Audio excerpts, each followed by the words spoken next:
নমস্কার বন্ধুরা, সুস্মিতা রান্নাঘর স্লাইস অফ লাইফে আরও একবার আপনাদের সকলকে স্বাগত জানাই। আজ তৈরি করে দেখাবো শির খুরমা রেসিপি। শির খুরমা হলো একটি ফার্সি শব্দ, যেখানে শির কথার অর্থ দুধ এবং খুরমা অর্থ খেজুর। এটা একটা ক্লাসিক মোগলাই ডিশ, যেটা মেইনলি রমজানের ঈদ উল ফিতরের সময় তৈরি করা হয়। জায়গা বিশেষে ভিন্ন ভিন্ন পদ্ধতিতে এটা তৈরি করা হয়। অনেকেই কনডেন্সড মিল্ক, মাবা ইত্যাদির ব্যবহার করেন, তবে আমি এসবের ব্যবহার না করেই একদম সিম্পল ওয়েতে আজকের এই শির খুরমা তৈরি করেছি। মাবা কনডেন্সড মিল্ক ছাড়াও কিন্তু অনেক সুস্বাদু খেতে হয়েছে এটা। তো আশা করছি আপনাদেরও ভালো লাগবে। আসন্ন ঈদে আপনারা এটা বানিয়ে নিতে পারেন। এটা বানাতে লাগবে আমাদের কিছু ড্রাই ফ্রুটস, যার মধ্যে খেজুর হলো প্রধান উপাদান। এখানে আমি 8-10টা শুকনো খেজুর 6-7 ঘন্টার জন্য জলে ভিজিয়ে রেখেছিলাম, যাতে নরম হয়ে যায়। দু ধরনের শুকনো খেজুর বাজারে পাওয়া যায়, চেষ্টা করবেন শক্ত ধরনের খেজুরটা নেবার।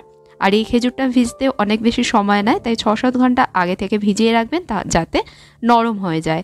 এর সাথে আমি নিয়েছি এখানে 1 মুঠো আমন্ড বাদাম। খেজুরের সাথে এগুলোকেও 6-7 ঘন্টা জলে ভিজিয়ে রেখেছিলাম, তারপর বাদামের খোসা ছাড়িয়ে নিয়েছি। আর রয়েছে এখানে 1 মুঠো পেস্তা বাদাম, 1 মুঠো কাজু বাদাম। আপনাদের পছন্দের আরও কোনো ড্রাই ফ্রুটস থাকলে সেটাও আপনারা এর সাথে অ্যাড করতে পারেন। এখন এই সব ড্রাই ফ্রুটসগুলোকে আমি লম্বা পাতলা করে প্রথমে কুচিয়ে নেব। এবার একটা ননস্টিক ফ্রাইং প্যানে 1 টেবিল স্পুন ঘি গরম করে নিচ্ছি। ঘি গলে গেলে কেটে নেওয়া ড্রাই ফ্রুটসগুলো এর মধ্যে দিয়ে দিচ্ছি। এবার এগুলোকে ঘিয়ের মধ্যে ভেজে নেব। খুব বেশি সময় লাগবে না এগুলো ভাজতে, 2-3 মিনিট ভেজে নেব। এতে করে বাদামে একটা নাটি ফ্লেভার চলে আসবে আর খুরমার টেস্টও অনেক এনহ্যান্স হবে। 2-3 মিনিট ভেজে নিয়েছি। এখন এর মধ্যে দিয়ে দিচ্ছি 1 মুঠো কিশমিশ। কিশমিশ ভাজতে যেহেতু সময়টা কম লাগে, তাই পরে দিচ্ছি। কিশমিশ দেবার পর আরও একটু সময় ভেজে নিচ্ছি। আরও 1 মিনিট মতন ভেজে নেবার পর এবার এগুলোকে আমি একটা পাত্রে তুলে নিচ্ছি। এখানে আমি 50 গ্রাম সেমাই নিয়েছি। কাপে মাপলে 1 কাপ মতন সেমাই হবে। এখন এগুলোকে হাত দিয়ে ছোট করে ভেঙে নিচ্ছি। এগুলোকে গোটা দেওয়া হয় না, প্রথমে ছোট টুকরোয় ভেঙে নিতে হয়। কড়াইতে দিয়ে দিচ্ছি আরও 1 টেবিল স্পুন ঘি। ঘি গলে গেলেই এর মধ্যে ছোট টুকরোয় ভেঙে নেওয়া সেমাইগুলো দিয়ে দিচ্ছি। এবার এগুলোকে ঘিয়ের মধ্যে ভেজে নেব। ভাজবার সময় অবশ্যই গ্যাসের আঁচ কমে রাখবেন, কারণ খুব তাড়াতাড়ি এতে রং চলে আসে। আঁচ বাড়ানো থাকলে সহজেই পুড়ে যেতে পারে। সেমাইয়ে হালকা হালকা বাদামি রং না আসা অবধি ভাজতে হবে। বাদামি রং করে সেমাই আমি ভেজে নিয়েছি। এবার এই কড়াইটা একটা সাইডে সরিয়ে রাখছি। আরেকটা কড়াইতে দুধ গরম করে নেব। টোটাল 2 লিটার দুধ আমি কড়াইয়ের মধ্যে ঢেলে দিচ্ছি। আমি যতটা পরিমাণ সেমাই নিয়েছি তার জন্য আমার 2 লিটার দুধ লাগবে। দুধে বলক না আসা অবধি অপেক্ষা করছি।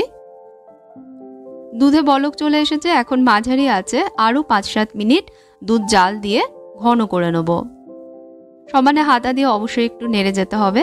5-7 মিনিট দুধ ফুটিয়ে নিলে দুধের মধ্যে যতটুকু জল আছে সেটা ইভাপোরেট হয়ে যাবে, যাতে করে দুধ আরও ঘন হবে। 5-7 মিনিট দুধ জাল দিয়ে ঘন করে নিয়েছি। এবার ভাজা সেমাই দুধের মধ্যে দিয়ে দিচ্ছি।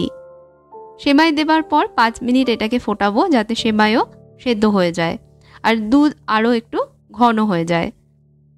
সেমাই দুধে দেবার পর অনেকটা বেড়ে যায়, তাই সব সময় সেমাইয়ের পরিমাণটা কম করে নেবেন। 5 মিনিট ফুটিয়ে নিয়েছি। এবার এর মধ্যে দিয়ে দেব 1 কাপ চিনি। অনেকে চিনির পরিবর্তে কনডেন্সড মিল্ক বা মাবার ব্যবহার করেন, তবে এমনিতে এটা অনেক রিচ আর ক্রিমি হয়, আর স্বাদের দিক থেকেও কিন্তু খুব বেশি ফারাক হয় না। তবে যদি আপনারা ইউজ করতে চান অবশ্যই করতে পারেন। ভাজা ড্রাই ফ্রুটসগুলো এর মধ্যে দিয়ে দিলাম। এখন দুধ ঘন না হওয়া অবধি এটাকে জাল দিতে হবে। গ্যাসের আঁচ মিডিয়াম থেকে লো মিডিয়ামে রেখে সমানে মিশিয়ে যেতে হবে, যাতে নিচের দিকে দুধ পুড়ে না যায়। এভাবে আরও 10 মিনিট ধরে আমি এটা জাল দিয়েছি। দেখুন এটা আরও একটু ঘন হয়ে গেছে আর রংটাও আগের থেকে অনেক বেশি গাঢ় দেখতে লাগছে। এভাবে আরও 5 মিনিট জাল দেওয়ার পর এখন দেখুন এটা অনেক বেশি রিচ আর ক্রিমি হয়ে গেছে।